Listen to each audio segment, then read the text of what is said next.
pessoal, tudo bem com vocês? Eu sou a professora Lucilene Farias e nós vamos falar hoje sobre soluções. Conteúdo do segundo ano, né? Principalmente para os alunos da escola Padre Zuzinha, do segundo ano, que nós já estamos vendo e a gente vai fazer hoje uma aula de revisão, de acordo com as aulas que foram propostas a partir do EducaPE. E hoje nós vamos fazer um complemento dessas aulas. Nossas avaliações serão na próxima semana, então essa aulinha é uma aulinha de revisão para você se ligar nos conceitos que irão cair na prova, ok? Para isso eu vou compartilhar com vocês aqui um slide que vai estar disponível também lá no Google Classroom, e o nosso tema é soluções. O que viria a ser uma solução? Soluções são misturas homogêneas de duas ou mais substâncias. O que seria uma mistura homogênea? Vamos relembrar aquele conteúdo lá do primeiro ano. Mistura homogênea é quando eu tenho duas ou mais substâncias que apresentam, né, ao formar a mistura, apresentam um aspecto uniforme, uma única fase. Como, por exemplo, a gente teria, vamos ver aqui, coloquei a água, certo? E sal. Então, se eu tenho água com sal, totalmente dissolvido, eu tenho ali duas substâncias. Se eu falo só de água destilada, né, duas substâncias, mas que, visualmente falando, apresentam um aspecto uniforme. Eu não consigo dizer, aqui está o sal, aqui está a água separadamente. E aí eu percebo que é um aspecto uniforme e apresenta uma única fase. Já as misturas heterogêneas, elas vão apresentar duas ou mais fases. Daí a diferença. E eu posso chamar a mistura homogênea de solução e vice-versa. Uma solução, ela vai ter dois componentes, certo? Importantes. Soluto, que é a substância em menor quantidade, e o solvente, que é a substância geralmente em maior quantidade que dissolve o soluto. Então, numa solução, ela vai ter dois componentes, soluto e solvente. As soluções, elas podem ser classificadas de acordo com o seu estado de agregação, de como estão suas partículas, ok? Então, existem soluções sólidas, líquidas e gasosas. O exemplo de solução sólida é o aço, formado, né, por carbono e ferro. Então, ali nós temos mais de uma substância, porém, na sua fase sólida. As soluções líquidas, um exemplo, a água do mar. E tantas outras que nós preparamos em casa, nosso suco, nosso chá, perfumes.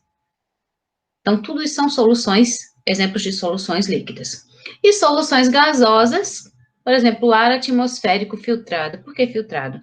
Para dizer que está sem partícula de poeira, vamos dizer assim. O ar atmosférico em si é um exemplo de solução gasosa. E também nós podemos classificar de acordo com a natureza do soluto. Nós vamos ter soluções moleculares, quando as partículas são moléculas, ou seja, não são soluções não eletrolíticas, não conduzem eletricidade, e soluções iônicas, quando as partículas dispersas são íons. E aí nós temos eletrólitos.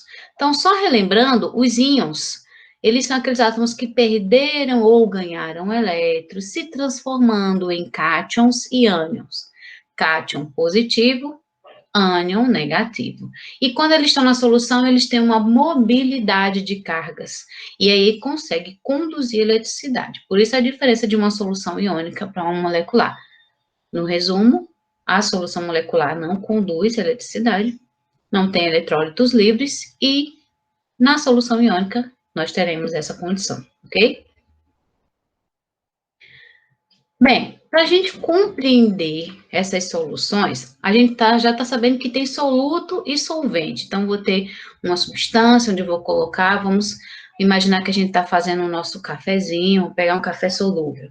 Então, coloquei a água, uma colher do café, mexi, e ali ela vai se dissolver, certo? E para continuar classificando as soluções, nós vamos também ter o que nós chamamos de coeficiente de solubilidade. é a quantidade de uma substância dada em gramas, que se pode dissolver em uma dada quantidade padrão de solvente, em geral 100 gramas, 100 ml ou 1000 gramas ou 1 litro de água a uma dada temperatura. Como assim, professor? Esse conceito aí ficou meio difícil nessa linguagem. Então, vamos a uma linguagem mais comum. Então, por exemplo, se eu pego um copo de água na temperatura ambiente, então a temperatura interfere na dissolução do soluto. Se eu pego um copo de água, vou pegar uma colher de sal. Então, a água vai ser o solvente, uma colher de sal, o soluto. Coloco nesse copo e mexo, dissolvo completamente o sal para 100 ml de água. Então, se eu colocar essa quantidade de sal ali e dissolver completamente, então eu tenho ali, aquele solvente tem a capacidade de dissolver completamente aquela temperatura, aquela quantidade de soluto. Então, cada substância, cada soluto vai ter a quantidade que pode ser dissolvida na água. Você também vê muito fácil isso aí, quando você vai fazer a interferência da temperatura, quando, por exemplo, vai fazer leite em pó, tá? Então, se você coloca na água fria, água gelada, você vai mexer e vai ficar aqueles gruminhos. Se você coloca na água a temperatura ambiente, e se você colocar na água quente, você ferve a água para fazer o leite, você vê que ele dissolve super rápido, não fica com bolinha, né? Tanto que no próprio rótulo do leite veio falando justamente isso, para que a gente faça com água morna ou quente, para dissolver completamente o leite. Então, a temperatura influencia. Os químicos, né, as pessoas que estudaram, como a gente sabe, a química é uma ciência experimental, eles foram verificando essas substâncias e seu coeficiente ou grau de solubilidade. O que seria isso? É um valor em gramas que uma determinada substância, a temperatura ambiente, ou uma dada temperatura, que tem que ser especificada, consegue se dissolver completamente em 100 gramas de água, ou 100 ml de água, ok? Então, por exemplo, o sal que eu estava falando, para cada 100 gramas de água, ou 100 ml de água, são dissolvidos 36 gramas desse sal a 20 graus Celsius. Então, é aquela situação. Na temperatura ambiente, se eu tenho 100, para cada 100 ml de água, eu consigo dissolver 36 gramas de sal. Então, esse é o limite que pode ser dissolvido a essa temperatura. Logo, se eu coloco abaixo desse valor, né, vai continuar dissolvido ali o sal. Se eu coloco acima, aí nós vamos ver o que vai acontecer e as classificações. Aqui eu tenho um outro tipo de sal, nitrato de sódio, ele já dissolve 73 gramas para cada 100 gramas de água, a 0 graus Celsius. Vamos ver aqui, por que a água, professora? Por que a água? A água, ela é considerada o solvente universal, ela dissolve a maioria das substâncias. Sua densidade é de 1 grama por ml, por isso que eu posso dizer que tanto faz 100 gramas de água ou 100 ml de água, 1 litro de água ou 1 quilo de água. A substância que permite que eu faça isso é somente a água, porque a densidade dela é o quê? 1. E o que é densidade? Me lembra aí, professora. Densidade é uma relação que se faz de massa de substância por volume que ela ocupa. Então, a cada uma, ela também ocupa o espaço de 1. Então, 1 grama, 1 ml. Ok? Então, é de 1 para 1. Daí, a densidade dessa água, essa relação que se faz de massa e volume ocupado pela substância. A gente vai trabalhar muito com grama, ml, sabendo também que ml é igual a centímetro cúbico, no sentido de espaço ocupado ali, certo? E para a água, eu posso dizer que é igual a 1 grama.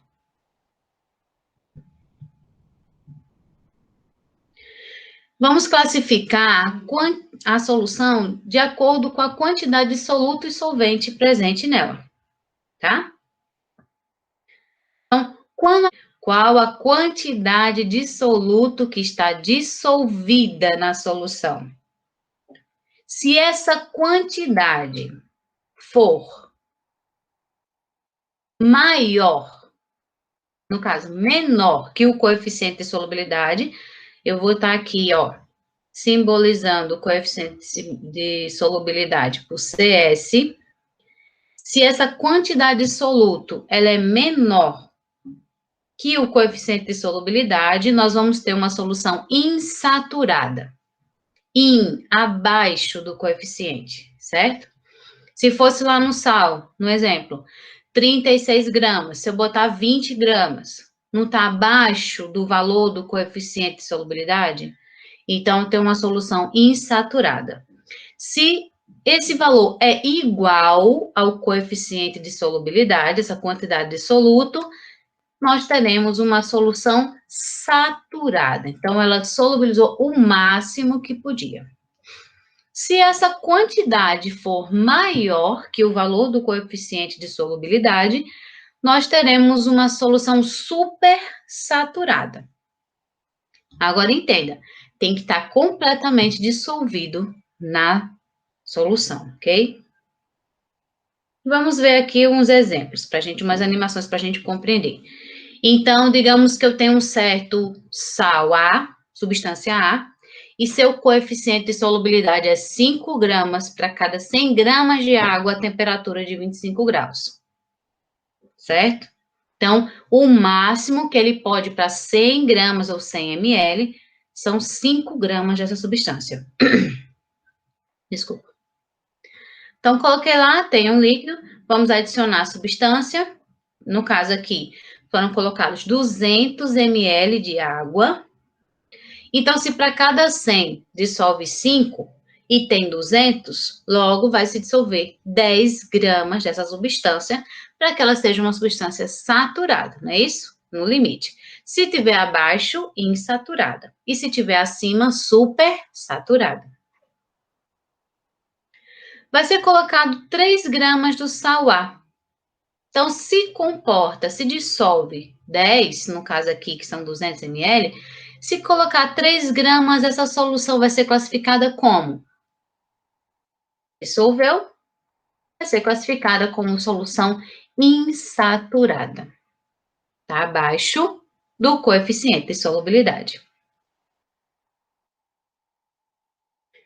O mesmo sal, a mesma quantidade do solvente, 200 ml de água, e agora tinha 3 gramas do sal, vamos adicionar mais 10 gramas desse sal, totalizando 13 gramas.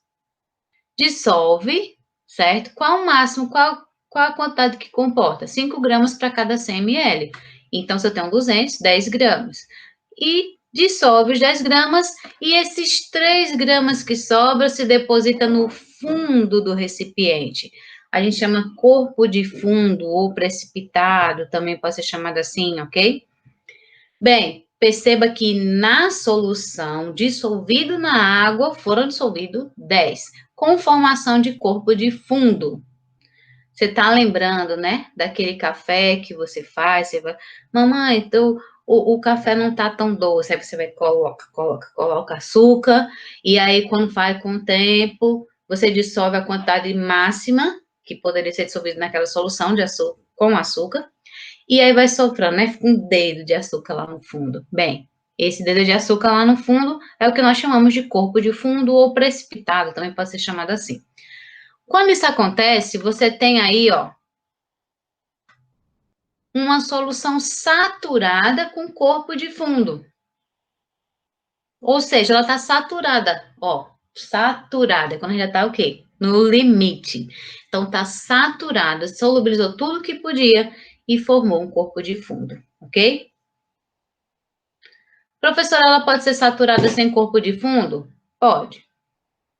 Então, a gente consegue, né? Como eu disse, se eu quisesse uma solução saturada sem corpo de fundo, eu já sei que é 5 gramas, vou para o coeficiente de solubilidade, eu já sei que é 5 gramas para cada 100 gramas de água. Então, se eu tenho 200 ml, eu colocaria os 10 gramas de sal e dissolveria completamente, sem formação de corpo de fundo.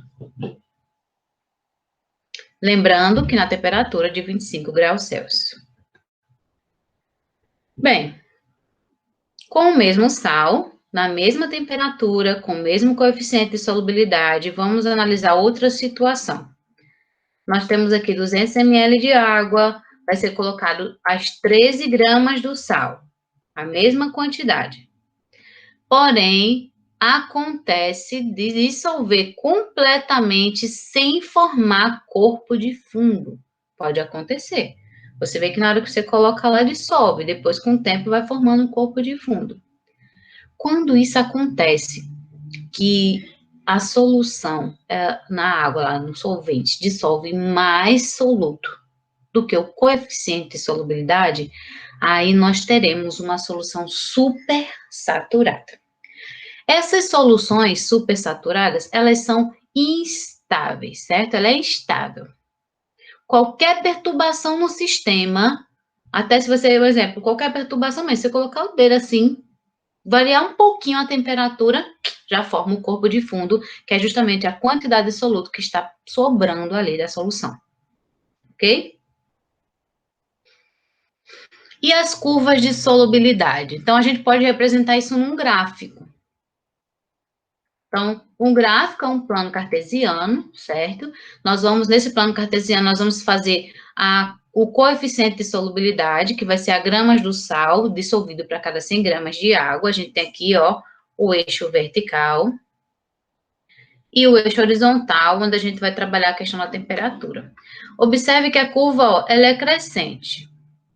Quanto maior for a temperatura, maior vai ser a quantidade de soluto dissolvido para cada 100 gramas de água.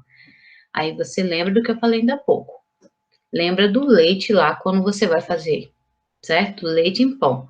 Se eu coloco na água fria, na água gelada, você pode fazer esse experimento em casa, bem prático, né? Você faz frequentemente, você pegar água gelada e tentar dissolver, e a mesma quantidade de água, a mesma quantidade de leite você fazer com água quente. Você vai ver que a solubilidade do leite, com a temperatura maior, ela também suporta mais, né, a quantidade de leite, dissolve melhor o leite. Então, quanto maior for a temperatura para esse sal, nessa condição, quanto maior for a temperatura, maior vai ser a sua solubilidade. Isso a gente vê muito com os sólidos. Ok? A gente vai falar mais um pouquinho sobre isso na frente. Então, vejam. Essa área aqui, a área, né, com o crescimento da temperatura, vai ser a área das soluções de insaturação. Se eu tiver um valor abaixo dessa curva, nesse sentido, eu vou ter soluções que podem dissolver mais solutos, porém, está abaixo do coeficiente de solubilidade. A curva representa justamente o coeficiente de solubilidade. Então, se estiver abaixo, insaturação. Se estiver acima, eu vou ter o quê? Se está acima do coeficiente de solubilidade, eu vou ter soluções supersaturadas. Então, aqui é a zona de supersaturação. E se estiver em cima da curva, e se o coeficiente de solubilidade estiver na quantidade correta, né, a quantidade de soluto na quantidade correta do coeficiente de solubilidade, nós teremos aí a curva de saturação, um limite de soluto que pode ser dissolvido para cada 100 gramas de água. Se a curva de solubilidade ela é crescente ou ascendente, o ΔH vai ser maior que zero. O que é o ΔH? Isso quer dizer que a variação de temperatura vai ser maior, então vai absorver mais calor. Ou seja, se está crescendo, aumenta também a temperatura. Nós dizemos que esse processo é endotérmico. Ou ainda, se nós tivermos uma curva descendente ou decrescente, o ΔH vai ser menor que zero. Isso quer dizer que vai liberar calor e o processo vai ser exotérmico. Endotérmico absorve e exotérmico libera. Onde é que eu vou verificar isso, professora? Veja, aqui está cheio de símbolos, né, que a gente sabe que a gente usa muito na química e algumas palavras que talvez você não domine, não entenda. Mas perceba bem, é muito prático isso no seu dia a dia. Se você tem, como eu estava falando ainda há pouco, do leite, né, então com água quente eu dissolvo o leite, eu percebo que na água quente, quanto maior for a temperatura, se eu pegar gelada, fria e quente, quanto maior for a temperatura, maior vai ser a dissolução, a solubilidade do leite. Então, isso indica o quê? que ele está absorvendo calor para se dissolver completamente ali, processo endotérmico. A entalpia vai ser maior que zero. Isso acontece muito com os sólidos, né? Sólidos, líquidos, a gente vai observar esse processo. Na curva descendente ou decrescente, que no caso vai ser exotérmico, libera, térmico, calor, então vai liberar calor, a gente vai observar essa questão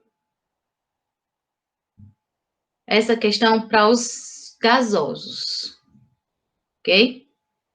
Então, quando a gente tem um gás, ele está no seu mais alto teor de temperatura, e se a gente quer fazer com que ele se dissolva no líquido, a gente tem que diminuir a temperatura, então vai ser decrescente, ó, diminui a temperatura, certo? Para poder conservá-lo na solução. Onde é que eu vejo isso?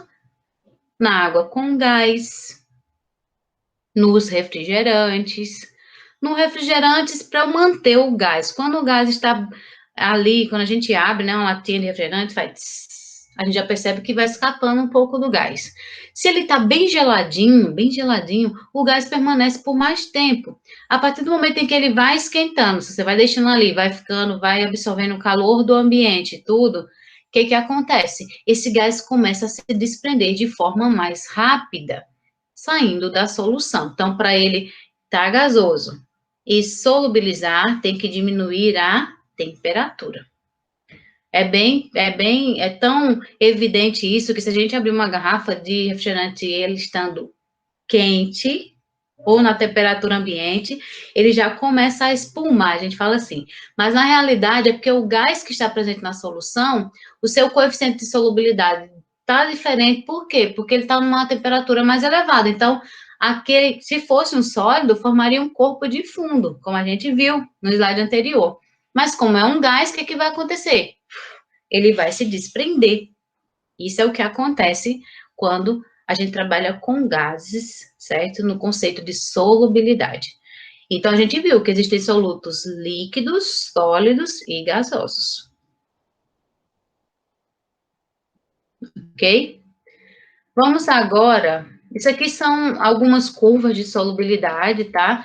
A gente tem aqui, ó, nitrato de prata, que é muito solúvel em água, iodeto de potássio, nitrato de potássio. Sempre que você vê essas curvas, a gente vai percebendo justamente essa questão da solubilidade em função da temperatura. Veja que aqui, ó, o NaCl, que é o cloreto de sódio, o sal de cozinha, ele quase não ocorre variação. Então, ele é um soluto que dissolve facilmente na água. Ok? Vamos trabalhar agora uns conceitos de concentrações. O que seriam as concentrações? Eu vou colocar um soluto em um solvente para formar, né, soluto, solvente, formando uma solução. E eu já vi que, de acordo com a quantidade de soluto, eu posso determinar a concentração da presença dele ali, por quantidade de solução. E existem algumas formas de a gente trabalhar essas concentrações. As primeiras delas é em gramas por litro. Então, vou trabalhar ali com os sólidos, né? Nós vamos ter a concentração comum, que é a relação que se faz de massa de soluto.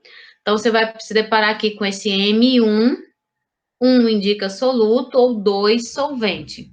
Então, M1 é massa de soluto, cuidado para não confundir com densidade. A densidade seria a massa total. E eu tenho aqui massa do soluto por volume de solução. Então, se eu tenho 100 ml de água, eu vou colocar 35 gramas de sal.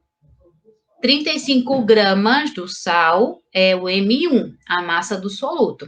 E o volume da solução é que depois que eu coloco o sal, que mexo ali, eu vejo o volume ocupado pelo sal e pela água, que me vai dar um volume total da solução, ok? Em mol por litro, que é mol quantidade de matéria, né? Eu posso ter molaridade, e mais para frente a gente vai ver isso aí, E o que é muito usado no nosso dia a dia é o título em massa ou em volume, que são aquelas porcentagens que nós encontramos nos rótulos. Então, nós temos aqui que o título em massa vai ser a massa do soluto dividido pela massa da solução. Aqui vai apresentar M1 e M2, que é justamente massa do soluto mais massa do solvente. Então, tem massa da solução. Que multiplicando por 100 vai me dar a porcentagem. Eu posso ter o mesmo conceito em volume. Volume do soluto, volume da solução. Quando é que eu trabalho com massa? Quando eu tenho o soluto sólido. Quando é que eu trabalho com volume? Quando o meu soluto é líquido. E a gente faz memória do que a gente está vendo o tempo todo à nossa volta. Álcool a 70%. Ah, falaram que o álcool, ó, vou comprar álcool. Aí você comprou um álcool a 45%. Esse álcool, ele não mata, né? Ele não serve para fazer asepsia, para acabar com o vírus aí, né? Que a gente está vivendo essa questão do coronavírus. Então, tem que ser o álcool a 70%. Essa concentração é importantíssima, porque senão ele não funciona. Então, o que quer dizer álcool a 70%? Quer dizer que eu tenho 70% de álcool etílico e 30% de água. A cada 100 ml, eu tenho 70 ml de água e 30 de álcool e 30 ml de água. Então, essas porcentagens, elas estão no nosso dia a dia. Se você for lá olhar nos rótulos, vários rótulos vão dizer as porcentagens de cada substância, de cada soluto que está ali dissolvido. Então, ela é muito importante, ok? Para esse momento agora, dessa primeira avaliação, a gente vai trabalhar só concentração comum. Vou fazer aqui com vocês, certo? Essa explicação e um exercício para que a gente fixe melhor. E em seguida eu vou deixar a atividade e o slide lá na nossa sala do Google Classroom para vocês ficarem ligadinhos no conteúdo.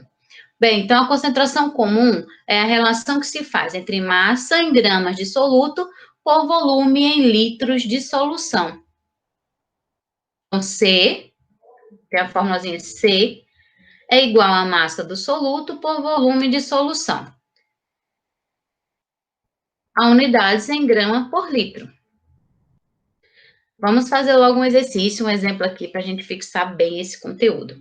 Uma solução de NaOH, ou seja, hidróxido de sódio, apresenta 200 miligramas dessa base num volume de 400 ml de solução. Qual a concentração em grama por litro? Veja que está em miligrama por ml. Então, a gente vai ter que fazer a transformação das unidades. Um quilo tem 1.000 gramas. 1 grama tem 1.000 miligramas. Se eu for transformar nesse sentido, eu multiplico por 1.000. Se for o contrário, a gente divide. Da menor unidade para a maior unidade, a gente divide por 1.000. Esse conceito serve tanto para litros como para grama. Vamos ver aqui como é que a gente vai fazer. Então, primeiro, ele dá a massa, certo? Que é 200 miligramas, dividindo por 1.000, ó. 1.000 tem três casas decimais, né? 3 zeros. Então, vou botar 3 casas. 1, 2, 3. Então, vai estar 0,2 gramas. O volume em ml, quero transformar para litro, ó. Ml é menor, para litro dividido por 1.000. Então, também, ó, 3 casas decimais, 0,4 litros. Colocando na fórmula, C vai ser igual a 0,2 gramas, 0,2 grama, dividido por 0,4 litros. Isso vai dar igual a 0,5 gramas por litro. Essa é a concentração. Então, se eu pegar 200 miligramas para 400 ml dessa solução, eu vou ter para cada litro 0,5 gramas. Se eu for dividindo isso, né? Então, tem 1 litro. Se eu dividir por 2, então vai ser 0,25 gramas. E assim vai. Sempre vai ser na mesma quantidade para cada litro. Exemplo 2. No rótulo de um frasco de laboratório, lê-se. Então, no rótulo, a gente vai usar de símbolos para compreender que solução está presente ali. Então, aqui, ó, como é que vai vir? Vai vir a fórmula da substância, qualquer que seja a substância, vem a fórmula. Aqui, entre parênteses, vem o AQ. O que significa dizer isso? Significa dizer que esta substância está em solução aquosa. Ó, AQ de aquosa. O que é uma solução aquosa? É uma solução cujo solvente é a água. Não esquece isso, hein? Solução aquosa é aquela solução cujo solvente é a água.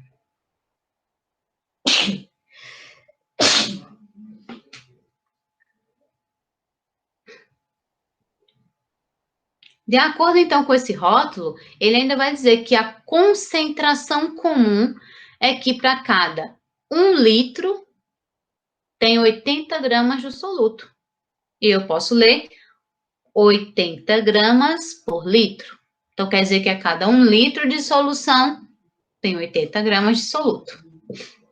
Primeira pergunta, letra A. Qual é o solvente e qual é o soluto? De onde é que eu vou extrair essa ideia de quem é o solvente e quem é o soluto? Desse pedacinho aqui, ó. Se você não souber um nome lá, né, já que não está especificando, você coloca a fórmula da substância. Então, aqui está dizendo que é KOH, que é o hidróxido de potássio, e que o solvente, ó, está em solução aquosa.